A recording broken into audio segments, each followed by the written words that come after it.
Welcome back to another edition of the Diamond Star Story Series, where we featured the cards from the Diamond Star sets from 1934 to 1936. Today's player is going to be player manager of the Chicago White Sox, Lou Fonseca. So looking at the White Sox team of this current era with their terrible losing streak of 14 games in a row, fortunately it did end recently, but they're definitely on course to having one of the team's worst records, which made me kind of think about like what were like the era where the White Sox probably had some of their worst records, and it actually takes me right back to the Diamond Star sets.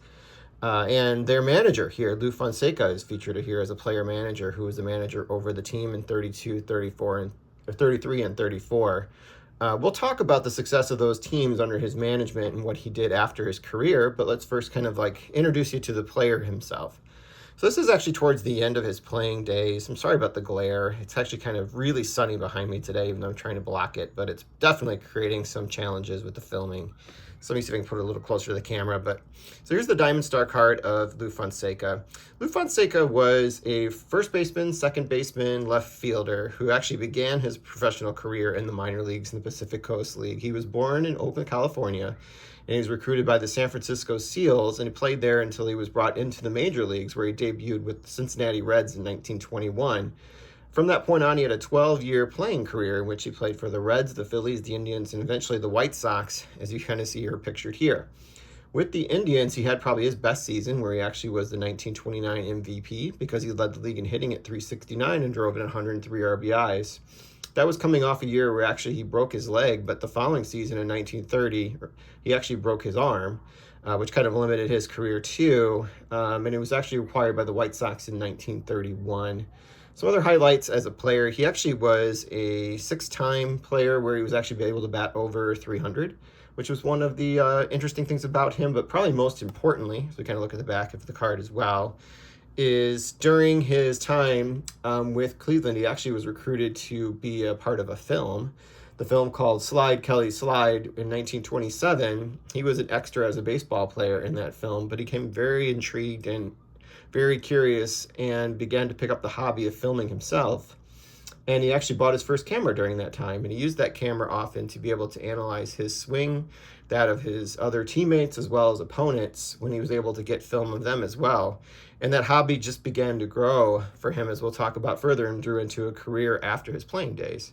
So Lou Fonseca, I'll put his card down now here and get a chance to look at it. This card is an interesting one because I think it's kind of supposed to be a rendition of Comiskey Park behind him, but it looks nothing like Comiskey Park. Even of its era, it looks nothing like Comiskey Park.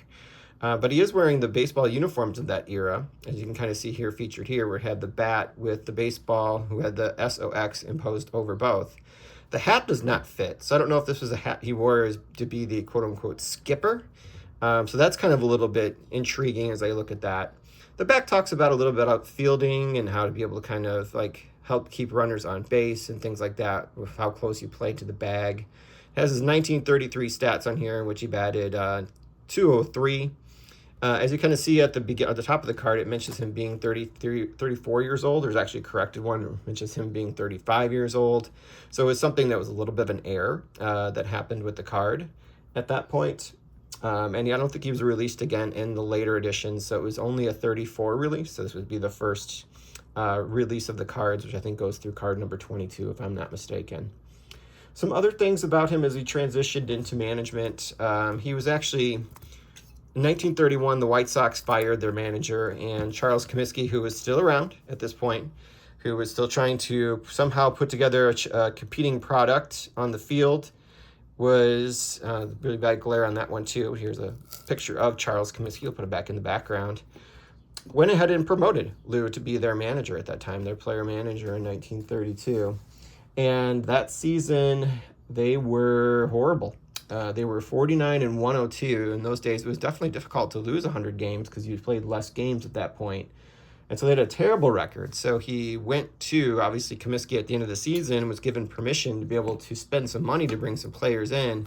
And so they made a transaction with Philadelphia at that time, was actually selling some of their players to bring in Al Simmons, being one of them. So bringing Al Simmons into the team, along with Mool Haas and Jimmy Dykes was the other one they brought in. So I'll put those in the background. I think the glare's a little bit less when I do this.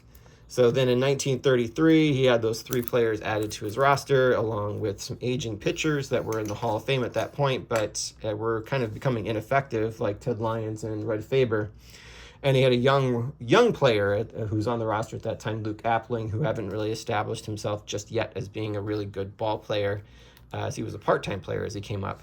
So with these guys in tow, they did improve slightly in 1933.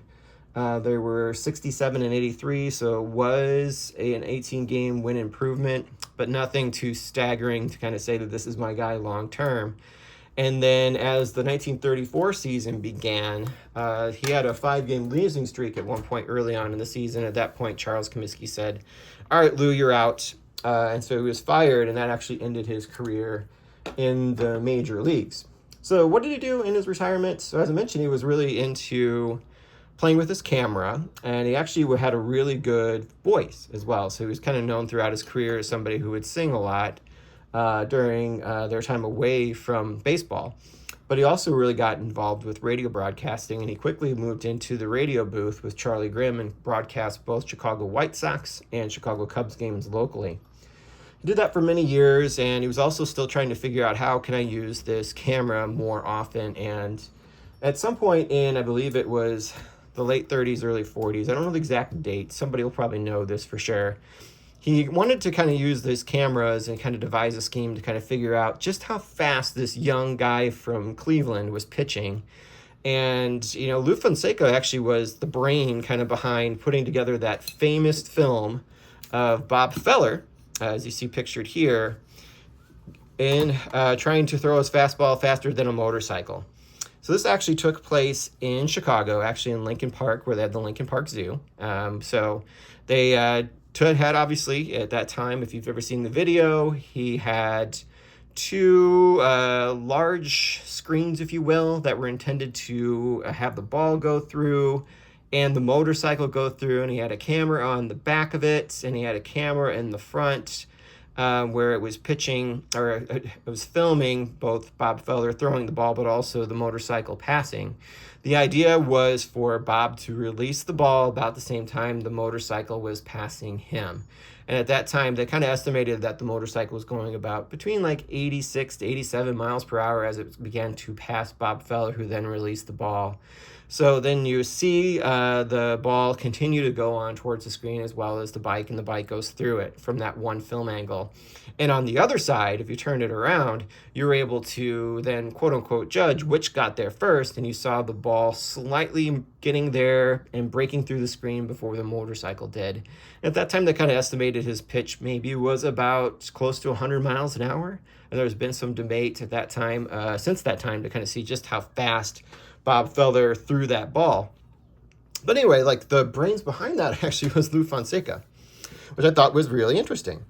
So moving on, he continued to do radio broadcasting, and then by the time World War II kind of broke out, he approached Kennesaw Mountain Landis and said, "Hey, I want to be able to create something for the troops abroad, and I want to be able to film the World Series games and make a film about it." So he was given the green light and the resources to be able to start creating the World Series films from their inception, starting in 1943.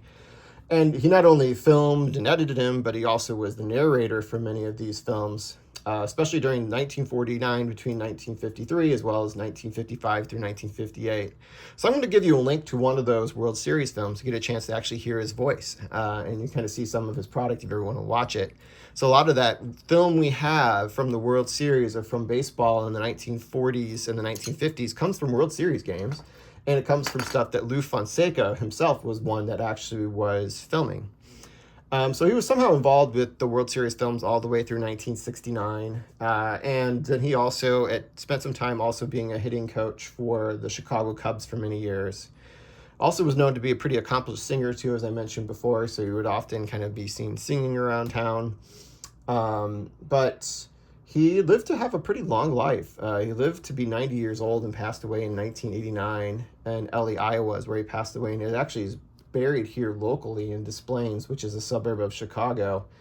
So Lou Fonseca was definitely one of those names that is kind of, in some sense, kind of lost to history, I think, unless you really take a time to kind of study up on these players, but I think his accomplishments serve some place in like probably the Hall of Fame. I mean, his films are obviously there, and sometimes you hear clips of those when you'd walk around the Hall of Fame exhibits.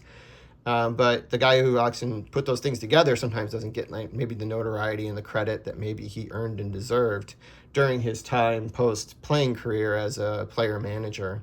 So anyway, that is the story for this one. It's the 1934 Diamond Stars Lou Fonseca, a player manager card for the Chicago White Sox. Card number 7 in the Diamond Star sets, and I hope you guys enjoyed this one.